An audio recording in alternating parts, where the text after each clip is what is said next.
You don't earn respect just by sitting in that chair.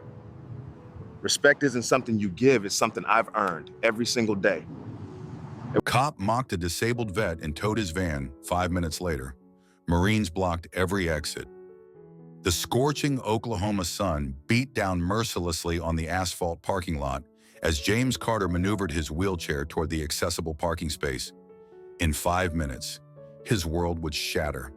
The decorated Marine veteran had no idea that his simple grocery run would ignite a firestorm that would bring an entire brotherhood to their knees in solidarity.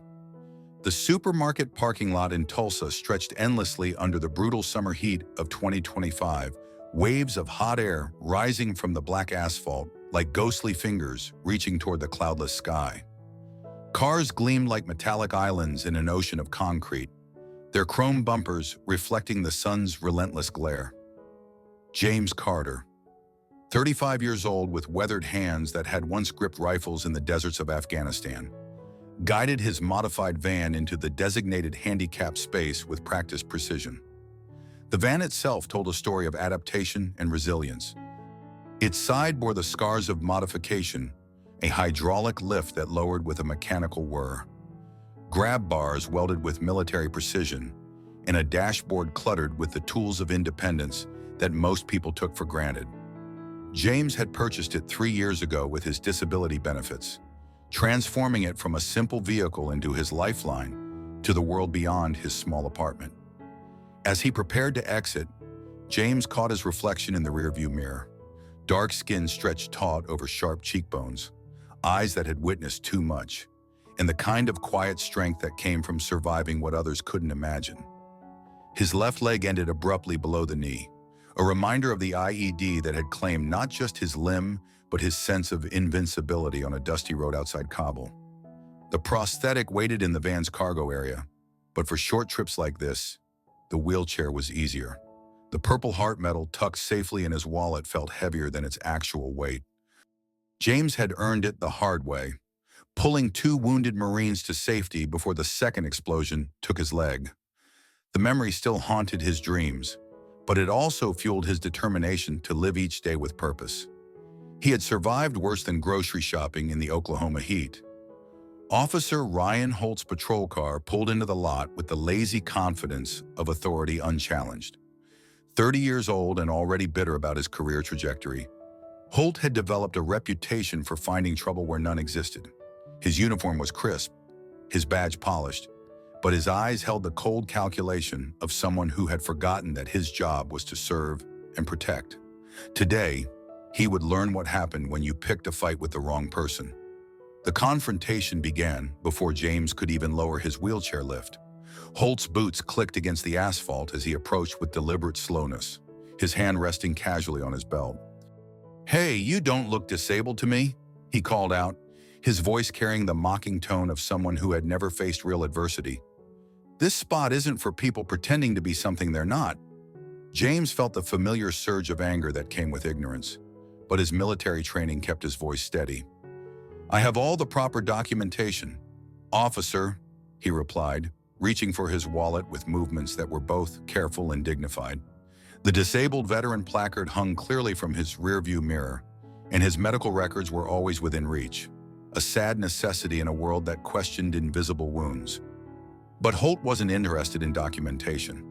His mind was already made up, his prejudices crystallized into action. "I don't care what papers you've got," he sneered, pulling out his radio. "This is a clear violation of parking regulations. I'm calling for a tow truck." The words hit James like physical blows, each syllable dripping with contempt that cut deeper than any shrapnel. Within 5 minutes, the tow truck arrived with mechanical efficiency that spoke of prior arrangements. James watched helplessly as his modified van, his independence, his connection to the world, was dragged away like a criminal's evidence. The hydraulic lift scraped against the asphalt, leaving scratches that would serve as permanent reminders of this moment of injustice. Holt smiled with satisfaction as he watched the van disappear around the corner. "Maybe next time you'll think twice about taking spaces that don't belong to you," he said, his voice carrying the casual cruelty of someone who had never learned the cost of courage. He walked away without looking back, leaving James alone in his wheelchair under the merciless sun, stripped of his dignity and his means of escape. From the supermarket window, Vivian Matthews watched the entire scene unfold with growing horror. At 73, the former military nurse had seen enough injustice to recognize it instantly. Her weathered hands pressed against the glass as she witnessed a decorated veteran being humiliated by the very system he had sworn to protect. The outrage that filled her chest was familiar, the same feeling that had driven her to volunteer at the Veterans Center for the past decade. "James, what just happened out there?" Vivian's voice carried both concern and determination as she hurried across the parking lot. Her silver hair caught the sunlight as she moved with surprising speed for someone her age, her nurse's instincts kicking in as she approached the wheelchair-bound veteran. She had known James for 2 years, had watched him struggle with the transition from warrior to civilian, and had never seen him look so defeated. James looked up at her with eyes that held both anger and exhaustion. "Officer Holt decided I was faking my disability," he said, his voice carrying the kind of controlled rage that came from military discipline. "He had my van towed despite having all the proper documentation." 5 minutes. Vivian. That's all it took for him to decide my sacrifice meant nothing. Vivian knelt beside his wheelchair, her eyes blazing with the kind of fury that had made her legendary among the soldiers she had treated. "James, listen to me carefully," she said, gripping his hand with surprising strength. "You didn't survive Afghanistan to be defeated by some small-minded bully with a badge. We're going to make this right, but we're going to do it the right way." The first spark of hope flickered in James's eyes as he recognized the determination in Vivian's voice. She had served in 3 different conflicts as a military nurse, had seen the best and worst of humanity, and had never backed down from a fight that mattered. If she was willing to stand with him, maybe there was a chance for justice after all. But James felt the weight of his isolation pressing down like the Oklahoma heat. He hadn't wanted to burden anyone with his problems, hadn't wanted to be seen as the disabled veteran who couldn't handle civilian life.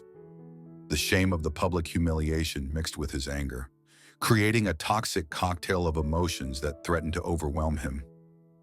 "I don't want to cause trouble," he said quietly, his voice barely audible above the traffic noise. "Maybe I should just let it go, pay the towing fees and move on."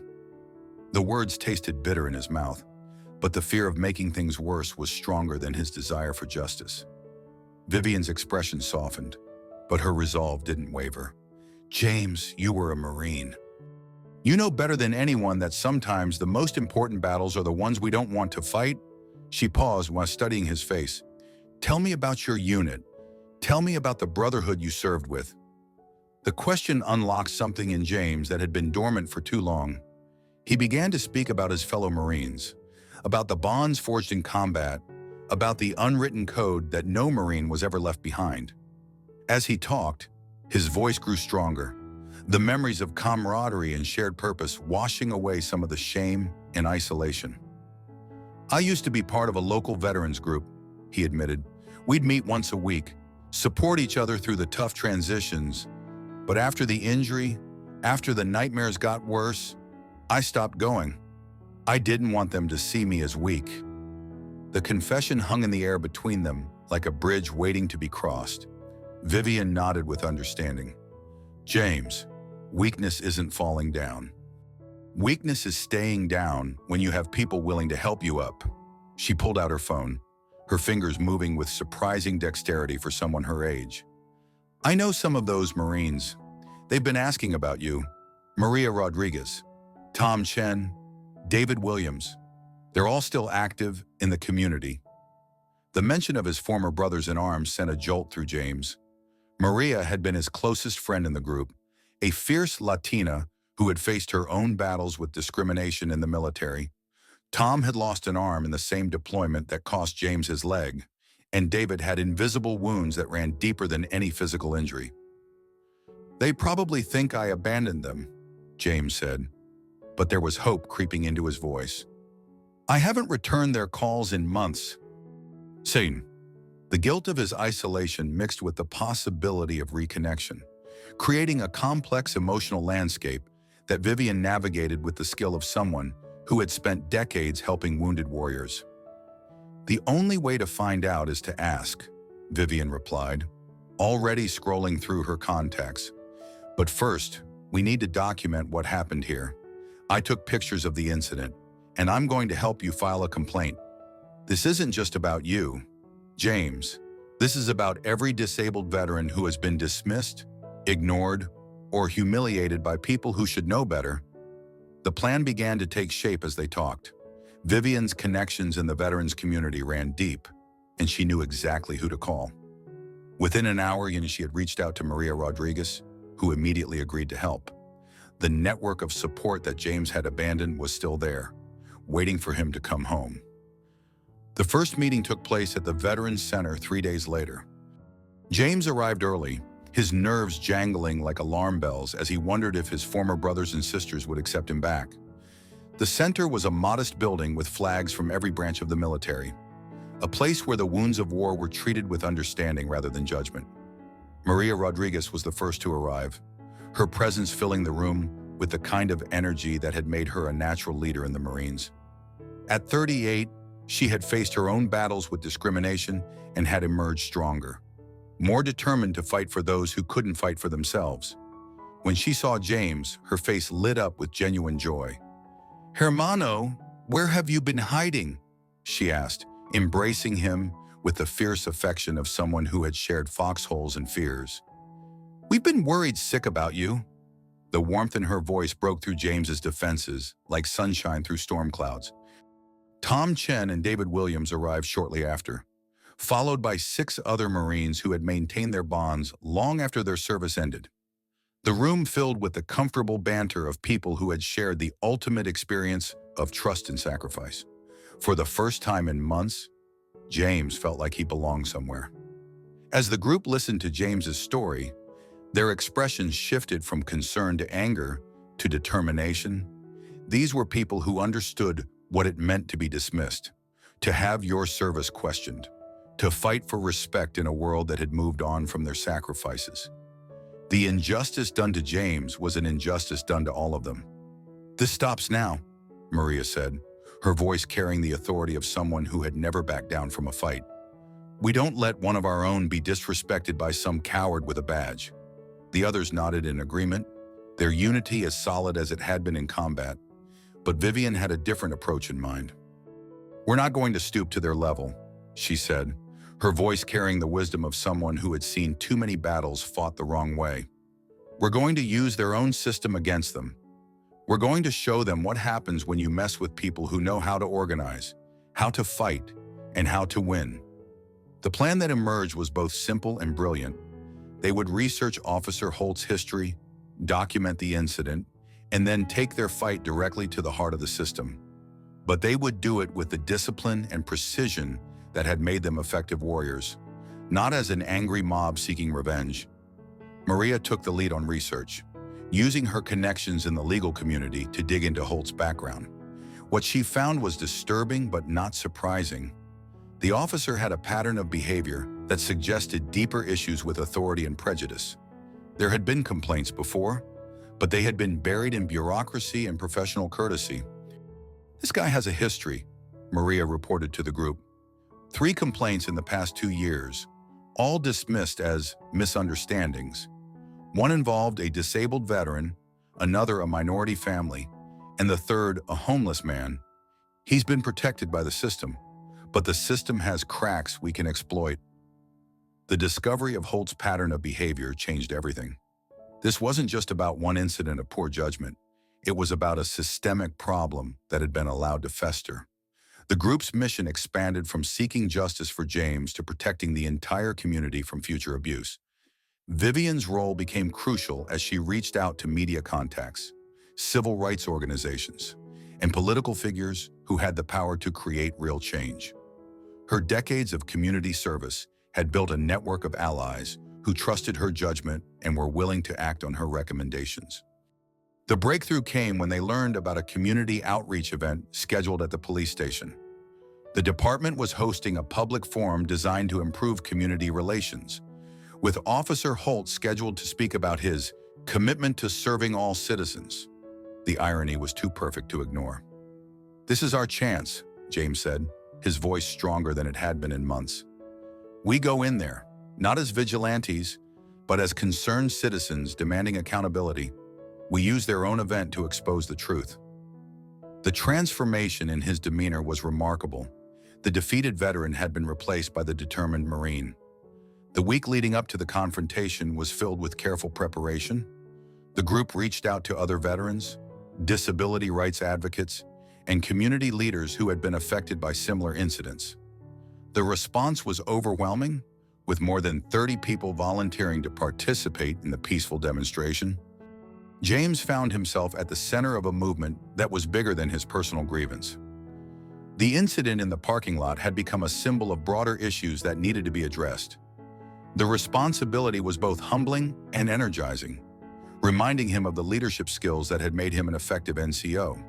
But doubt crept in during the quiet moments. What if the demonstration backfired? What if they were dismissed as troublemakers? What if Holt's colleagues closed ranks to protect him?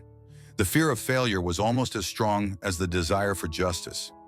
Maria sensed his anxiety during one of their planning sessions. "James, you're thinking too much like a civilian," she said with a grin. "Remember what our drill instructor used to say? The only way to fail is to quit before the mission is complete." "We're not quitting, hermano. We're finishing what they started." The night before the confrontation, James sat in his apartment staring at his Purple Heart medal. The small piece of metal represented the worst day of his life, but also the moment when he had discovered what he was truly capable of. Tomorrow would require the same courage, the same commitment to something larger than himself. Vivian called him that evening, her voice warm with encouragement. "James, I want you to remember something tomorrow," she said. "You're not just fighting for yourself. You're fighting for every person who has been made to feel less than they are because of their disability, their race, their circumstances. That's a mission worth completing."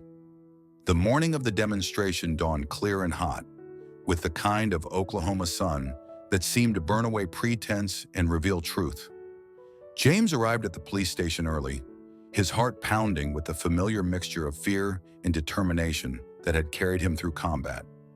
The building was impressive in its sterile authority, all glass and concrete designed to project power and control. American flags hung from poles that seemed to scrape the sky, while police cruisers were arranged in perfect formation like soldiers on parade. It was exactly the kind of environment that was designed to intimidate ordinary citizens. But James and his companions were not ordinary citizens. They were Marines, airmen, soldiers, and sailors who had sworn an oath to protect and defend the Constitution. They understood the difference between legitimate authority and the abuse of power. As they assembled in the parking lot, their presence transformed the space from a symbol of intimidation into a gathering place for justice.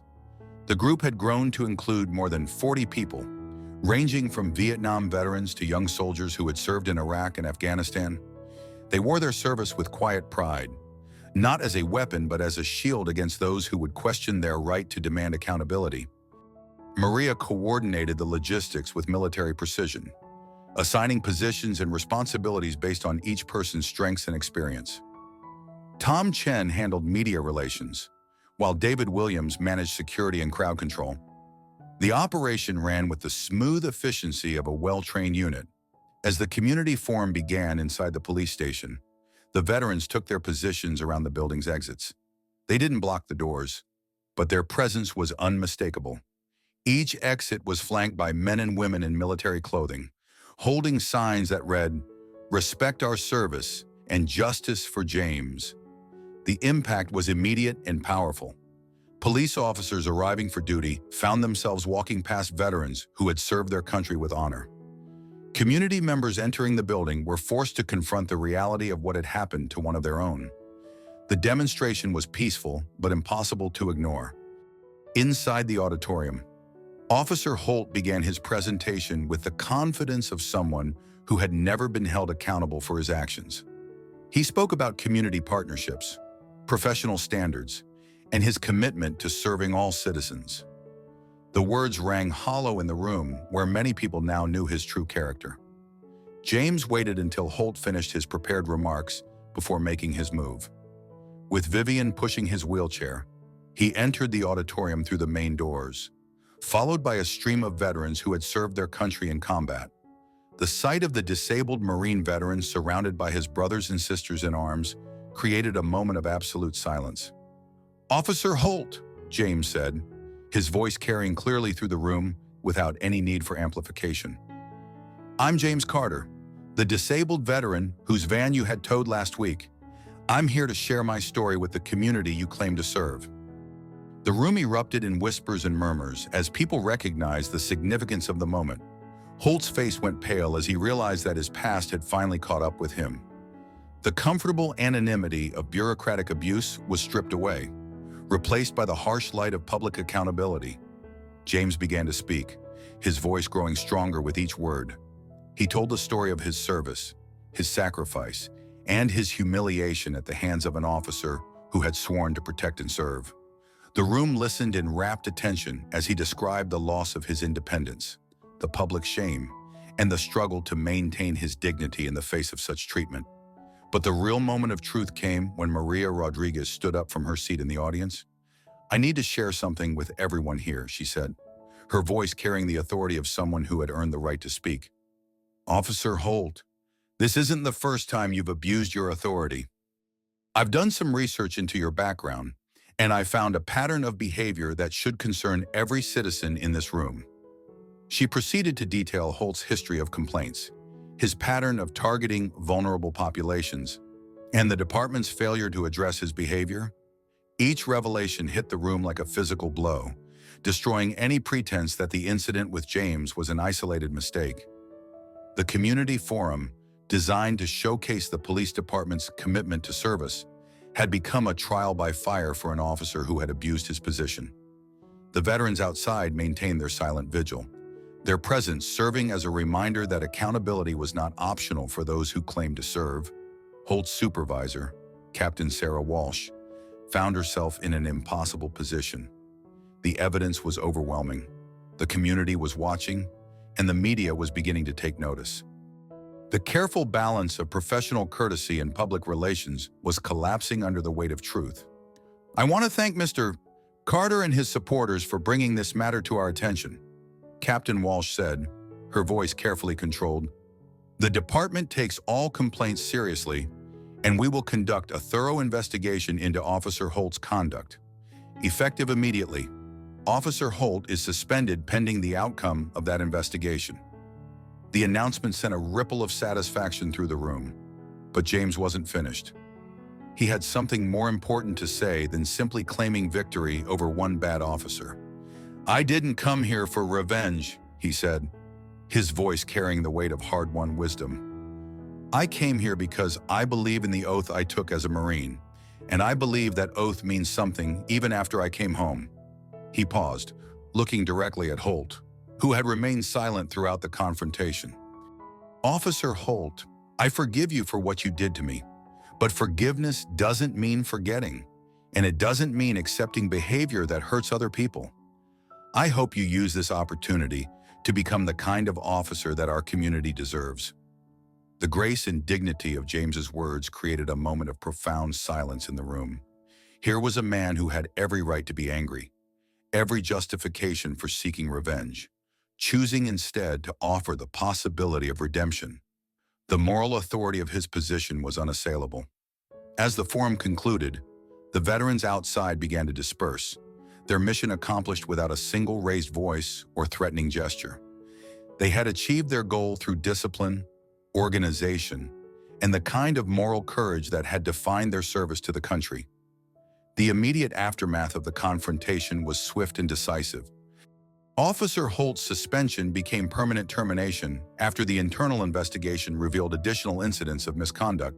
The department implemented new training protocols for dealing with disabled citizens, and Captain Walsh personally delivered James's van back to him with a formal apology. But the real victory was measured in the changes that rippled through the community. The incident had sparked conversations about respect, dignity, and the treatment of veterans that continued long after the immediate crisis was resolved. James found himself invited to speak at schools, community organizations, and police training academies about the importance of understanding and respecting disabled veterans. The veterans group that had rallied around James became a permanent fixture in the community, meeting regularly to support each other and advocate for issues affecting disabled veterans. Their success in the Holt case had demonstrated the power of organized action and mutual support. Maria Rodriguez was elected to the city council the following year, running on a platform of accountability and community service. Her first initiative was the creation of a civilian oversight board for the police department, with James serving as the chairman representing veterans' interests. Vivian Matthews received a Community Service Award for her role in organizing the response to the incident. At the ceremony, she was asked what had motivated her to get involved. "I've spent my life taking care of people who were hurt," she said. "Sometimes the wounds aren't physical, but they're just as real and just as important to heal." Tom Chen started a nonprofit organization dedicated to helping disabled veterans navigate the complex bureaucracy of benefits and services. The group's motto, "No Marine Left Behind," became a rallying cry for veterans throughout the region who were struggling with their transition to civilian life. David Williams returned to school to become a social worker, specializing in helping veterans deal with trauma and adjustment issues. He credited his experience with James's case as the moment when he realized that his own struggles with invisible wounds could be transformed into a source of strength for others. The most profound change was in James himself. The isolation and shame that had characterized his post-military life were replaced by a sense of purpose and connection that he hadn't felt since his combat days. He discovered that his greatest strength wasn't his ability to endure suffering alone, but his capacity to inspire others through his courage and resilience. On the anniversary of the incident, James returned to the supermarket parking lot where it had all begun. He parked his van in the same handicapped space, but this time he was accompanied by a group of disabled veterans who had been inspired by his story. They were there not to remember the injustice, but to celebrate the progress that had been made. Vivian was there too, her silver hair catching the Oklahoma sun, just as it had on that first day. "You know what I'm proudest of?" she asked James as they watched the group of veterans sharing stories and laughter. "It's not that we beat one bad cop. It's that we showed everyone what's possible when good people refuse to accept injustice." James nodded, his hand instinctively reaching for the Purple Heart medal in his wallet. The piece of metal still represented the worst day of his life, but now it also symbolized his capacity to turn pain into purpose, isolation into community, and injustice into change. As the sun set over Tulsa, painting the sky in shades of gold and crimson, James felt a peace that had eluded him since his return from Afghanistan. He had finally completed the most important mission of his life, proving that no Marine is ever truly alone, and that the brotherhood forged in combat extends far beyond the battlefield. The parking lot where his dignity had been stripped away had become the birthplace of a movement that would protect other veterans from similar treatment. The 5 minutes that had changed his life had ultimately changed the lives of countless others, creating a legacy of courage, compassion, and community that would endure long after the immediate crisis was forgotten.